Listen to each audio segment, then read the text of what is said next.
इथे मी 2 पिकलेले टोमॅटो घेतलेले आहेत. एका टोमॅटोच्या मी 4 फोडी केलेल्या आहेत. आता इथे पाणी गरम केलेलं आहे. ह्या पाण्यामध्ये हे टोमॅटो घालून टोमॅटो चांगले आपल्याला शिजवून घ्यायचे आहेत.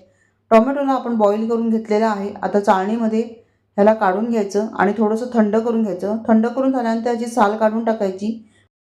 मिक्सरच्या भांड्यात घालायचं. त्यानंतर 1 चमचा काश्मीरी रेड चिली पावडर घातलेली आहे आणि ह्याची स्मूथ पेस्ट तयार करायची.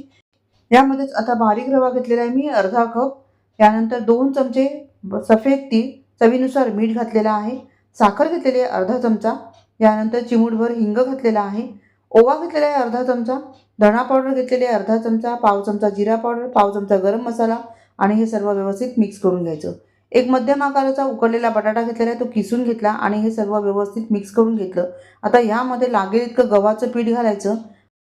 घट्टसर पीठ आपण तयार करून घ्यायचं. 5 मिनिटं ह्याला विश्रांतीसाठी ठेवायचं. त्यानंतर ह्याचे छोटे छोटे गोळे तयार करायचे आणि ह्याच्या मस्त अशा पुऱ्या लाटून घ्यायच्या आहेत. पुरी थोडीशी जाडच लाटायची म्हणजे त्यात मस्त अशा टम्म फुगतात. इथे तेल गरम करून घेतलेलं आहे. या तेलामध्ये आता आपण दोन्ही साईडने पुरी जी आहे ती चांगली मस्त अशी तळून घेणार आहोत. या पुऱ्या छान टम्म फुगतात आणि तितक्या स्वादिष्टही लागतात. मुलांना टिफिनला देऊ शकता किंवा मग नाश्त्यासाठी तयार करून घेऊ शकता.